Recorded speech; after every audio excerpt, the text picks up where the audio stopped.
Good morning, everybody. Welcome to SafeDefend Live. Today, we're going to talk about data overload. And Jeff, I'm going to start it with this statement.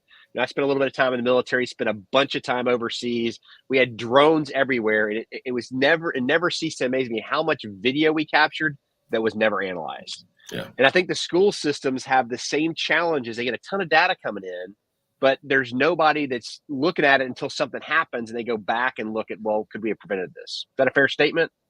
Absolutely. I mean, we're completely, especially in education. Although I think we're getting better at being proactive. We're still a very reactive entity, and we have to have something, create a trigger to take a look at something deeper. And at that point, sometimes it's too late, or it's it really delays an opportunity for intervention. So. Yeah, the reaction part of it is unfortunate, but it's kind of the status quo. Yeah, and I think it's important to understand that with today's technology, there's no reason to have data overload. There's no reason to not have a system in place that's feeding you real-time changes and updates for students, whether it's academic risk, the risk of suicide, um, a great student turning into not so good student all of a sudden. I mean, we're missing these things as teachers, and this isn't on the teachers. This isn't on the administration. Correct. They've got a million things to do. So I think it's time for us to start thinking broader. How do we simplify this for teachers and administrators to help our students and families avoid a potential crisis? Well, and I think we got very excited when we were able to really start pulling in a ton of data Yep. at the school level on individual students and on cohorts, and we really are a data driven. And I say we, I mean, I'm talking typically that education is very data driven, right? We really do try to make the best decisions for an individual student, for a group of students, based on the data, and we've gotten where we have access to a ton of the data. As exciting as that is and can be, the problem is it becomes overwhelming, and or when does that data become meaningful without really spending a lot of time digging into it, getting there. So one of the exciting things that's on the horizon is being able to utilize AI to really get in, start doing that data mining for us, start really being able to find, predict, determine anything that's at a kind of a variance off baseline for a lot of different areas. And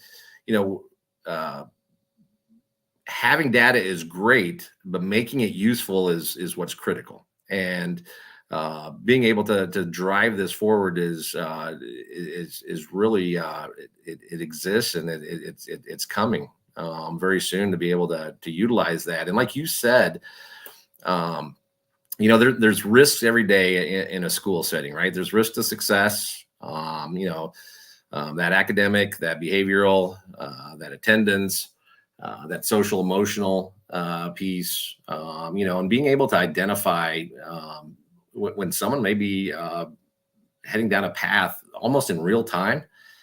I mean, that's a game changer for schools.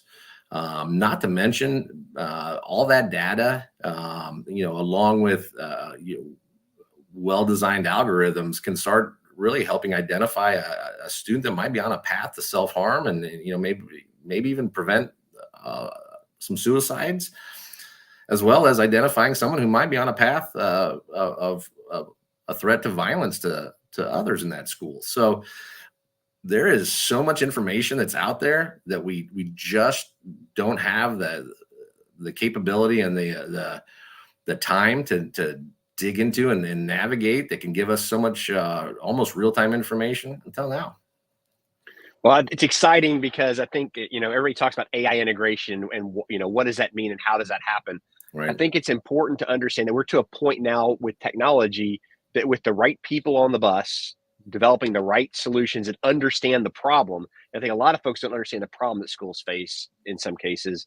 That allows the experts to sit down and build the system that will show us and demonstrate in a simple way, hey, so and so's critical, they're yellow right now, or they're red, or they're green, and give the administrative and staff a chance to stop things before they get out of hand. I think so many times we're reactive as opposed to proactive. And frankly, the reason we continue to see school active killer events across the United States is because we're always reacting. We're never we are not focusing on the right side of the problem, which is the left of the problem, left of bang. Right. And I'm excited about the work you're doing, Jeff, with your team to bring a solution to market that will effectively address risk assessment, vulnerability assessments, and ensure our students have the best opportunity to be successful and to avoid being harmed by somebody that's had something happen to them and is in a path to violence, right? Yeah, absolutely. And and so many kids are at risk that are not going down a path to violence or self-harm, right? And so Yep. being able to intervene with them is that's truly the school mission, right? Is trying to identify those students. And we call them student improvement teams. I've heard problem solving teams. I mean, it's the same concept. Hey, someone brings a problem to us about a student, or there's something that hits that triggers a response. We work on some interventions. We give those interventions some time.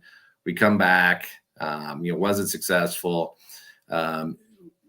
We're talking now about having variations to a student's typical behavior and academics and attendance be almost pinged real time, where now all of a sudden that intervention doesn't have to wait till the problem becomes big enough to hit the radar of everyone.